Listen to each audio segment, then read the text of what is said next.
네, 이번 시간에는 울산광역시 중구 복산동에 있는 신한거리맨션 9층 경매물건에 대해서 권리분석하고 입찰가를 산정해 보겠습니다. 건물 면적은 57.69제곱미터이고 실평수는 17.45평입니다. 현재 17%까지 유찰되어 1781만 6천원입니다. 7차 입찰 기일은 2024년 8월 20일입니다. 매각 물건 현황을 살펴보면 15층 중에 9층입니다. 사용 승인은 1991년 1월 31일입니다. 임차인 현황을 살펴보면 임차인이 있는 상태고 전입일자는 2015년 8월 4일입니다. 확정일자는 미상이고 배당 요구는 하지 않은 상태입니다. 보증금은 9천만원이고 대항력이 있는 것으로 표시가 되어 있습니다. 선순위 전세권 등기자이면서 경매 신청일입니다. 등기부 현황을 살펴보면 2015년 6월 22일에 소유권 이전이 있고 거래가액은 1억 2,500만원입니다. 2015년 8월 4일에 건물 전부에 대해서 전세권 설정이 되어 있고 채권 금액은 임차인의 보증금인 9천만원입니다. 말소 기준 등기로 되어 있고 존속 기간은 2015년 8월 4일에서 2017년 8월 4일까지입니다. 그럼 이 경매 물건을 권리 분석하기 위해서는 임차인의 대항력 부분, 전입일자에 따른 대항력 부분과 그리고 선순위 전세권에 대해서 알아봐야 되고 그리고 말소 기준 등기에 대해서 알아봐야 됩니다. 이 세 가지에 대해서 권리 분석에 필요한 부분이기 때문에 이걸 살펴보면은 이 물건에 문제가 있는지 없는지 확연하게 드러나게 될 것입니다. 자, 먼저 말소 기준 등기를 살펴보겠습니다. 말소 기준 등기란 무엇이냐 하면은 우리가 경매 물건을 낙찰받으면은 잔금 납부를 하면서 소유권 이전 등기를 하게 됩니다. 그러면 소유권 이전 등기를 하면서 기존 등기부상에 있는 권리들 중에서 말소 촉탁 등기 대상이 되는 권리가 있습니다. 그거는 소멸하게 되고 말소 촉탁 등기 대상의 권리는 소멸하게 되고 또 말소 촉탁 대상이 되지 않는 권리는 낙찰자인 매수인이 인수를 하게 됩니다. 이때 말소와 인수의 기준이 되는 권리를 바로 말소 기준 등기, 말소 기준 권리라고 하고 있습니다. 그러면은 말소 기준 등기의 종류에는 몇 가지가 있느냐 하면은 총 7가지가 있습니다. 먼저 6가지를 살펴보면은 압류, 가압류, 저당권, 건저당권, 담보가 등기, 경매 개시 결정 등기 중에서 등기부상의 접수일자가 가장 빠른 등기가 말소 기준 등기가 됩니다. 그리고 추가적으로 한 가지 더 6가지 중에서 추가되는 권리가 바로 전세권입니다. 자, 전세권이 말소 기준 등기가 되기 위해서는 그냥 전세권으로 있으면은 말소 기준 등기가 되지 않고 집합 건물에 전세권이 설정되거나 아니면은 단독주택이나 이런 데는 토지와 건물 전체에 전세권이 설정되어 있어야 됩니다. 만약 단독주택에 2층에만 전세권이 설정되어 있다든지 1층 한 채만 전세권이 설정되어 있다든지 건물에만 전세권이 설정되어 있다든지 이렇게 하면은 말소 기준 등기가 되지 않습니다. 단독주택 같은 경우는 토지 등기부와 건물 등기부가 따로따로 이렇게 별도로 되어 있기 때문에 토지와 건물 전체에 전세권이 설정되어 있어야 하고 그 전세권에 의해서 경매를 신청하거나 그리고 전세권에 의해서 배당 요구를 하여야 전세권이 말소 기준 등기가 되는 것입니다. 자, 이 또 전세권도 선순위 전세권이어야 합니다. 자, 그러면은 이 7가지 말소 기준 등기를 한 번 더 살펴보고 실제 물건과 대비를 한번 해보겠습니다.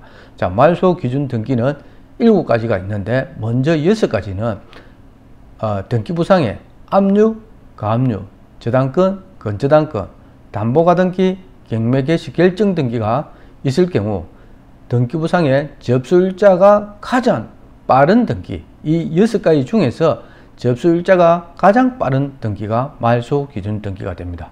그리고 이 6가지에서 추가되는 것이 전세권인데 전세권은 그냥 물건으로 있으면은 말소 기준 등기가 되지 않고 전세권이 집합 건물인 아파트나 다세대에 설정되어 있거나 안 그러면은 단독주택에 설정되어 있더라도 토지와 건물 전체에 전세권이 설정되어 있어야 하고 또 그 전세권에 의해서 경매를 신청하거나 또 그 전세권에 의해서 배당 요구를 하는 경우 이때 전세권은 말소 기준 등기가 되는 것입니다. 자, 그럼 해당 물건을 한번 살펴보겠습니다. 이 물건을 보면은 임차인이 전입도 한 상태이면서 지금 전세권도 설정이 되어 있습니다. 전세권 설정 일자가 2015년 8월 4일입니다. 자, 전입일자도 2015년 8월 4일입니다. 그러면은 전입도 하면서 별도로 또 전세권 계약도 한 상태입니다. 그래서 이렇게 전입도 해서 대항력도 있고, 그리고 전세권까지 물건으로서 전세권까지 설정했을 때는 그럼 이 권리가 별도로 각자 움직이는 건지 아니면은 그 대항력 부분이 주택임대차 보호법상의 대항력 부분만 권리를 주장할 수 있는 건지, 안 그러면 물건인 이 전세권과 대항력인 주택임대차 보호법상의 대항력을 겸해서 사용할 수 있는 건지, 안 그러면 전세권만 사용할 수 있는 건지, 이 부분을 살펴보는 것이 중요합니다. 그래서 조금 전에 우리가 살펴본 대로 전세권은 건물 전부에 설정이 되어야 되고, 보면은 이거는 조금 전에 우리가 이 물건 아파트입니다. 자, 아파트이기 때문에 집합 건물입니다. 그래서 집합 건물과 단독주택 같은 경우는 건물과 토지에 전체의 전세권이 설정되어 있어야 되지만은 아파트 같은 경우 또 다세대 같은 경우는 집합 건물이기 때문에 이렇게 전세권이 건물 전부에 설정되어 있으면은 말소 기준 등기가 되는 것입니다. 자, 말소 기준 등기가 그냥 이렇게 건물 전부에 설정되어 있다고 말소 기준 등기가 되는 것이 아니고, 이 전세권이 최선순위로 있으면서 자기가 이렇게 경매를 신청했을 때, 경매를 신청하거나 배당 요구를 했을 때 말소 기준 등기가 되는 것입니다. 이 임차인은 지금 선순위 전세권 등기자이면서 경매를 신청했기 때문에, 그래서 전세권이 말소 기준 등기가 되는 것입니다. 그래서 조금 전에 살펴본 바와 같이, 자, 말소 기준 등기는 경매하는데 너무도 중요하기 때문에 반복적으로 계속 설명을 드리겠습니다. 자, 압류, 가압류, 저당권, 건저당권, 담보가등기, 경매 개시 결정 등기, 이렇게 6가지의 권리 중에서 등기부상의 이 6가지 권리가 접수일자 순으로 해서 가장 빠른 등기가 말소 기준 등기가 됩니다.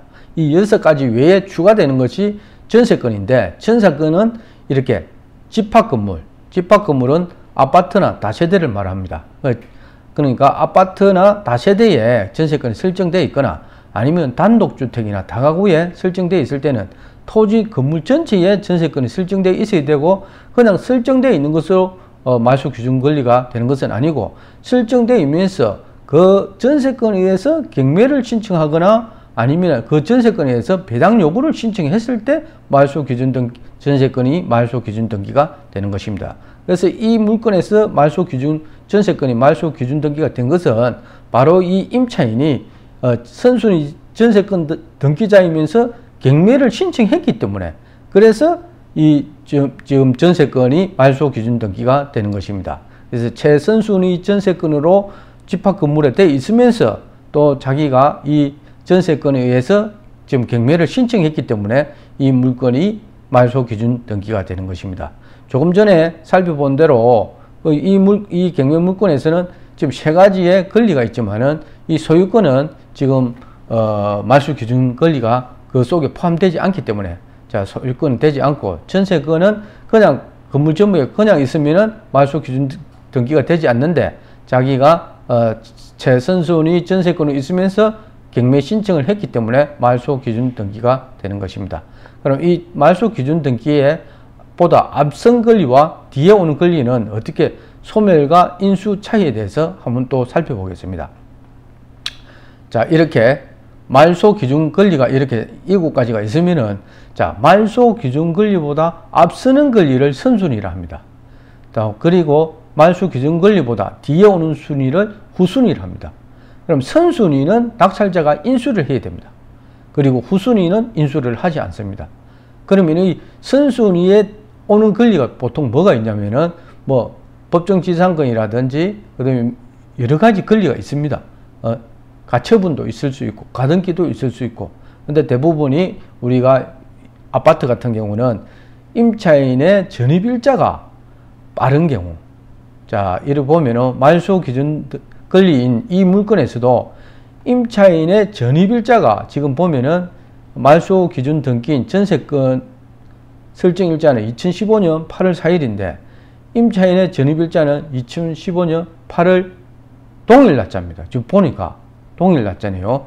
그래서 이거 전세권이 말소 기준 등기가 되면서 임차인이 또 2015년 8월 4일에 그래서 동일 날짜로 해서 이제 일단 대항력이 있다 이렇게 표시를 해주고 있습니다. 원래는 이제 말소 기준 등기가 이 8월 4일 때 있으면은 전입일자가 이 8월 4일 돼 있으면 대항력 발생일은 실제 2015년 8월 5일 0시에 발생합니다. 그 부분도 조금 이따 살펴보도록 하겠습니다. 그래서 왜 그럼 이렇게 전입일자하고 전세권 일자하고 한 임차인이 대항력도 주장하고 전세권도 주장했을 때 그럼 효력이 동시에 발생하는지도 한번 살펴보겠습니다. 자 보면은 그래서 말소 기준 등기보다 말소 기준 권리보다 앞서는 권리를 바로 선순위를 하고, 그리고 뒤에 오는 권리를 후순위를 하는데 선순위는 낙찰자가 모두 인수를 해야 되고 후순위는 인수하지 않아도 됩니다. 그런데 예외적으로 후순위는 인수하지 않는데 낙찰자가 예외적으로 세 가지는 인수를 합니다. 후순위지만 인수해야 되는 것이 바로 예고등기, 그 다음에 소유권에 관한 다툼이 있는 가처분, 그리고 건물 철거 및 토지 인도 청구권 가처분, 이렇게 세 가지는 후순위라도 낙찰자가 인수를 해야 되기 때문에 이런 권리가 경매물건에 있을 때는 입찰하지 않는 것이 좋겠죠. 후순위로 있더라도 이 부분을 인수를 해야 되기 때문입니다. 자 그리고 여기서 자, 이 부분은 이 물건에서 다음 이제 이 부분은 살펴본 부분이고 그 다음에 전세권에 대해서 자 살펴보겠습니다. 이 전세권이 있으면은 자 전세권의 권리 분석을 보면은 지금 보면은 전세권을 살펴보기 전에 임차인의 대항력 부분을 그럼 마저 살펴보는 걸로 하겠습니다. 자,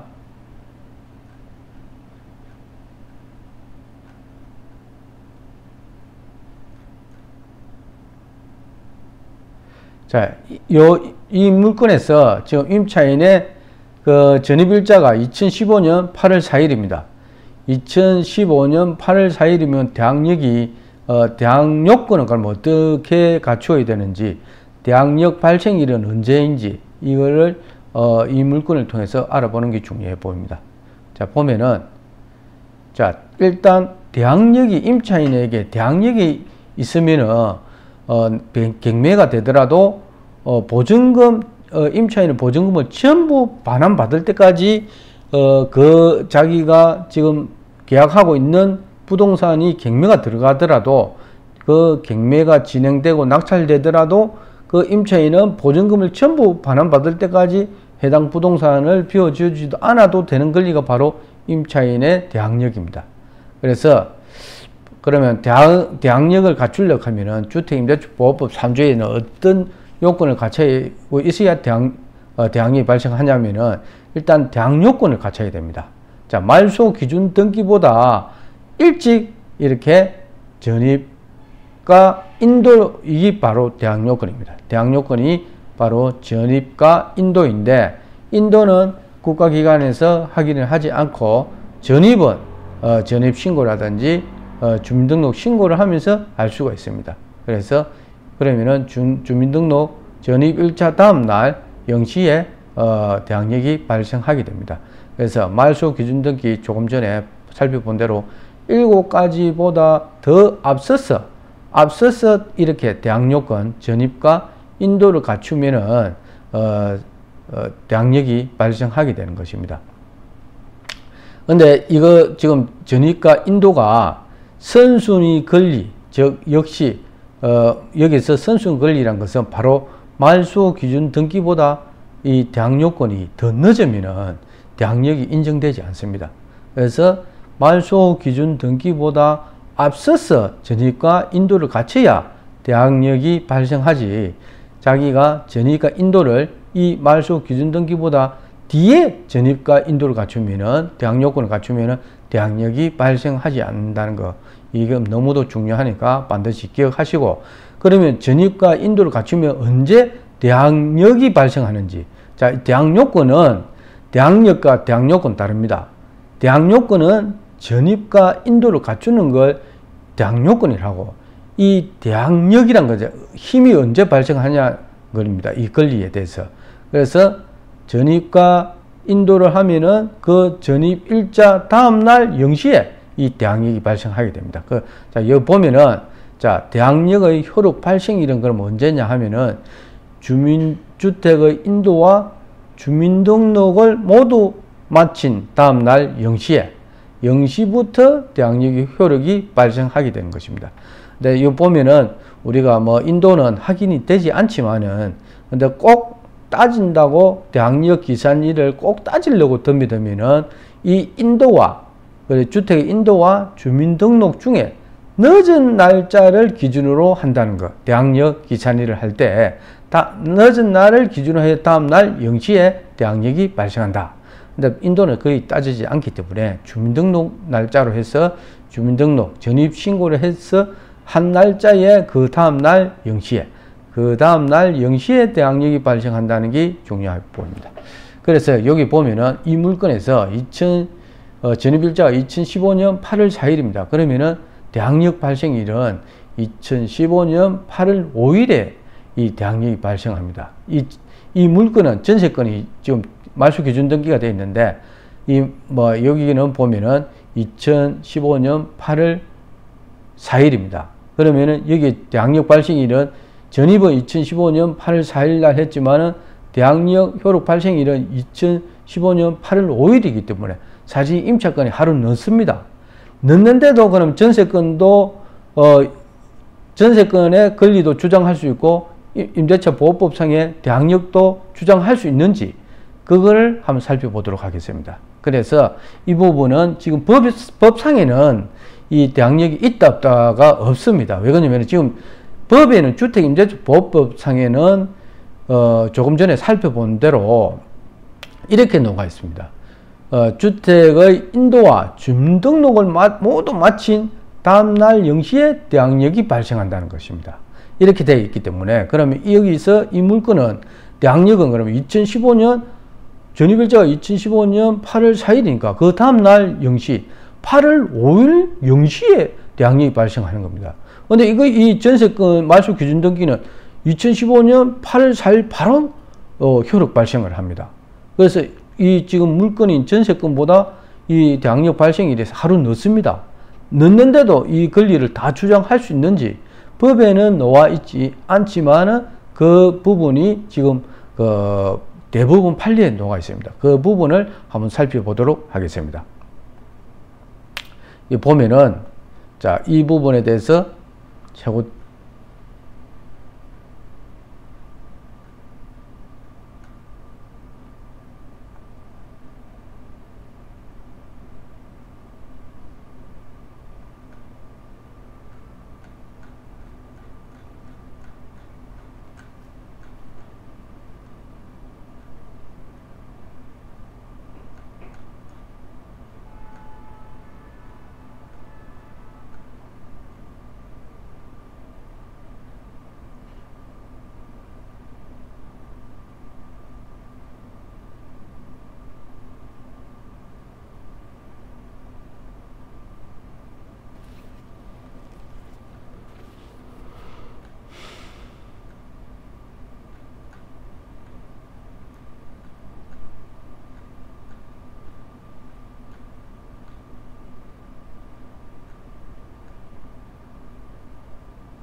자, 여기 내용이 많다 보니까 천천히 한번 살펴보도록 하겠습니다. 자, 이 부분입니다. 지금 보면은, 이 부분 아니네요.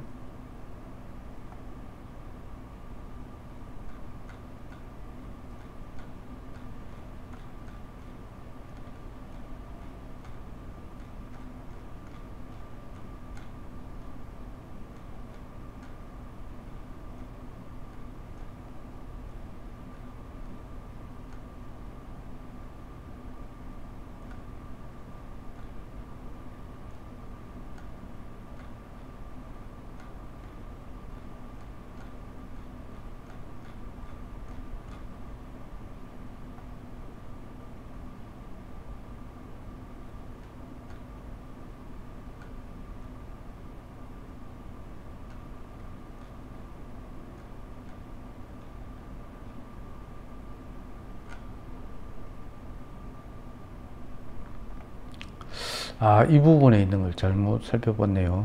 자, 이 부분이 있습니다. 보면은, 지금 보면은, 지금 우리가 살펴본 것이, 이 물건에서 이렇게 임차인이 전입일자는 2015년 8월 4일에, 전세건도 2015년 8월 4일에 했지만은, 대항력 발생일은 2015년 8월 5일 0시에 발생합니다. 그러면은 이 말소 기준 권리인 전세건보다 하루 늦게 대항력이 발생하는데, 그럼 이 사실 법대로 하면은 이 전세건만 효력 발생하는데도 불구하고 판례에서는 이 지금 주택임대차보호법상의 법대로 하면은 대항력 발생일이 8월 5일 0시에 발생하기 때문에 사실 이 보전금이 주택임대차보호법상으로 하면은 전세건만 이래 권리를 사용할 수 있게끔 돼 있는데, 근데 대부분 판례에서는 자, 전세건으로 이 낙찰받은 금액을 다 9천만 원의 낙찰 금액을 전세 보전금이 9천만 원인데, 만약에 낙찰받은 금액이 7천만 원이면 2천만 원의 전세 보전금을 못 받습니다. 그 2천만 원 못 받는 거는 이 임대차 보호법 여기에서 대항력으로 해서 낙찰자한테 2천만 원을 받을 수 있다. 이렇게 판결이 녹아 있습니다. 그 부분을 한번 살펴보겠습니다. 지금 이 부분인데, 지금 보면은 최선순위 전세권자로서 지위와 주택임대차보호법상의 대항력을 갖춘 임차인으로서의 지위를 함께 가지고 있는 사람이 전세권자로서 배당 요구를 하여 전세건이 매각으로 소멸되는 경우 변제받지 못한 나머지 보전금에 대해서는 대항력을 행사할 수 있다는 것입니다. 좀 이 내용이 지금 사건번호 대법원 판례 사건번호 2010-900 결정입니다. 자, 요 부분이 좀 보면은 이 물건과 똑같습니다. 2015년 8월 4일 날 전세건 설정하고 전입일자도 2015년 8월 4일 했는데, 주택임대보호법상의 대항력 효력 발생일은 2015년 8월 5일 0시입니다. 그래서 전세건보다 하루 늦지만은 이 법에는 없는 내용을 대부분에서 판례로서 이렇게 인정을 해준 것입니다. 다시 한번 살펴보면은 최선순위 전세건자로서 지위와 주택임대차보호법상의 대항력을 갖춘 임차인, 지금 이는 지금 물건하고 지금 이 임차인하고 똑같습니다. 최선순위 전세건 이렇게 되어 있고, 그리고 전입신고도 똑같은 날짜에 했습니다. 이렇게 되어 있을 때 대항력을 갖춘 경우 최선순위 전세건자로서의 지위도 가지고 있고, 주택임대차보호법상의 대항력을 갖춘 임차인으로서의 지위도 함께 가지고 있는 사람이 전세건으로서 배당 요구를 하여 전세건이 매각으로 소멸되는 경우, 그러면은 변제받지 못한 나머지 보전금을 어떻게 하냐? 그런 임차건으로서 주택임대차보호법상 대항력으로서 대항력을 행사할 수 있다는 거예요. 조금 전에 말씀드린 대로 이 물건에서 지금 전세건자가 이렇게 지금 경매를 신청하면은 이 전세건이 소멸되게 됩니다. 그러면은 이게 만약에 7천만 원만 낙찰받고 이 매각 대금이 7천만 원일 때, 그러면 9천만 원 중에서 7천만 원 배당을 받고 2천만 원 못 받게 되면은 이 주택임대차보호법상의 대항력으로서 이 대항력 행사를 할 수 있다는 겁니다. 그러면 낙찰자한테 이 2천만 원을 줄 때까지 대항력을 그 집에서 행사를 할 수 있다는 그런 내용의 이제 대부분 판결이 녹아 있는 것입니다. 그래서 결국에는 전세금만 설정해 놨는 것보다 주택임대차 보호법상의 대항력을 갖춰 놨는 게 중요하다는 겁니다. 이렇게 지금 임차인처럼 전세금만 할 게 아니고 전입도 하고 전세금 설정도 하고 이러하면은 각자 권리를 행사할 수 있다는 겁니다. 전세권을 해서 보증금을 다 못 받으면은 주택임대차보호법상의 대항력을 행사하면서 이 나머지 배당 못 받은 금액에 대해서 대항력으로서 그 낙찰자한테 결국엔 받을 수 있다는 그는 지금 대법원 판례 내용입니다. 자, 그리고 우리 대항력 부분, 그다음에 말소 기준 권리, 또 전세권에 대해서 다 살펴보고 지금 보면은 내용은 자, 이 물건에서 보면은 2차에서 매각이 되면서 지금 낙찰이 한 번 됐습니다. 그리고 차순위 금액도 있는 거 봐서는 지금 2명이 입찰을 했습니다. 2차에서. 그런데 이제 미납을 한 상태거든요. 그래갖고 지금 7차까지 왔는데, 그러면 이 두 사람이 입찰할 때는 지금 이렇게 선순위 전세권자가 이렇게 대항력 부분, 임차인의 대항력 부분을 행사할 수 없다고 봤을 가능성도 있습니다. 왜? 선순위, 만약에 이 전입일자가 없을 경우는 선순위 전세권자 이 부분만 있으면은 그 부분에 대해서도 한번 설명을 또 해야 되겠습니다. 자, 선순위 전세권자가 있을 때는 이 전입일자가 없을 경우는 이 9천만 원이지만은 낙찰이 5천만 원이 되든 7천만 원이 됐을 경우 전세권은 소멸을 하게 됩니다. 이 전세 보증금은 9천만 원이지만은 실제 이 부동산이 7천만 원에 낙찰되든 5천만 원에 낙찰돼서 전세 보증금 다 반환받지 못하더라도 이 전세권은 소멸된다는 것입니다. 그래서 그 부분까지 한번 살펴보면서 오늘 전세권을 한번 정리해 보는 게 중요해 보입니다. 자, 전세권에 대해서 그러면은 이 물건에 너무 집중하냐요? 하는 것 같은데 이 물건을 여기서 마치고 그러면은 다른 전세권 물건 가지고 전세권에 대해 집중적으로 한번 설명을 하도록 하겠습니다. 그러면 이 물건에 대해서 실제 그 입찰가를 산정해 보면 지금까지는 권리 분석을 한 것이고 입찰가를 보면은 지금 국토교통부 실거래가를 보면서 이 물건이 얼마 정도 하는지 실거래가는 한번 살펴보겠습니다. 57.69제곱미터. 국토교통부 실거래가를 보면은 59.79, 69, 요겁니다. 지금 2023년, 2024년 거래는 없고 2022년 9월 17일까지 그때는 부동산 경기가 좀 상승기 때인데 지금 나와 있는 그 청수는 9층입니다. 그런데 지금 보니까 2층이 9월 17일에 9,500만 원 했습니다. 보통 보니까 그 아래에도 거래 내역을 보면은 뭐 그렇게 16년도에 뭐 1억 4천 정도 했고, 그리고 17년도에 10층이 1억 3,900 뭐 이렇게 하다가, 그리고 2021년도에 보면은 한 1억 1천만 원 정도 이렇게 한 것 같습니다.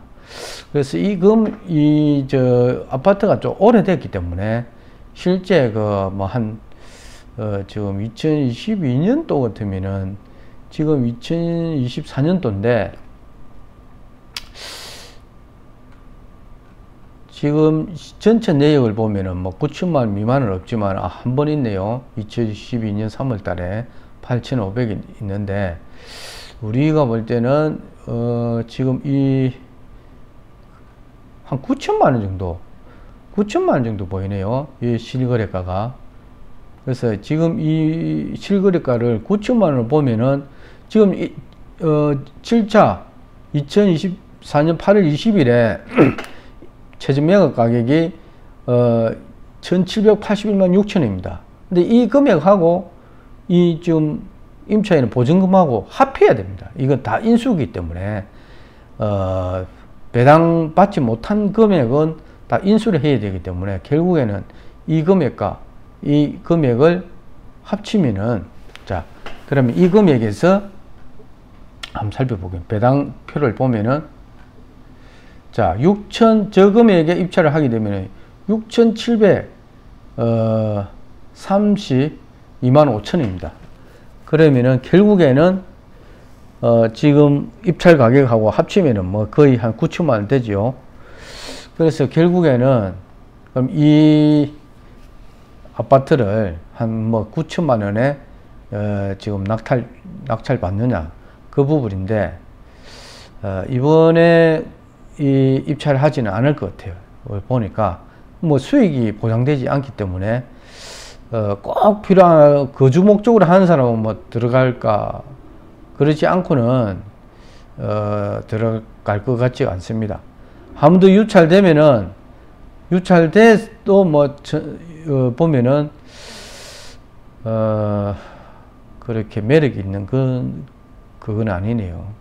지금 뭐 어떤 유찰된다 해도 딱 이 부분이 인수기 때문에 결국에 이 물건은 지금 9천만 원이란 돈이 들어가야 됩니다. 이 낙찰 받으려고 하면.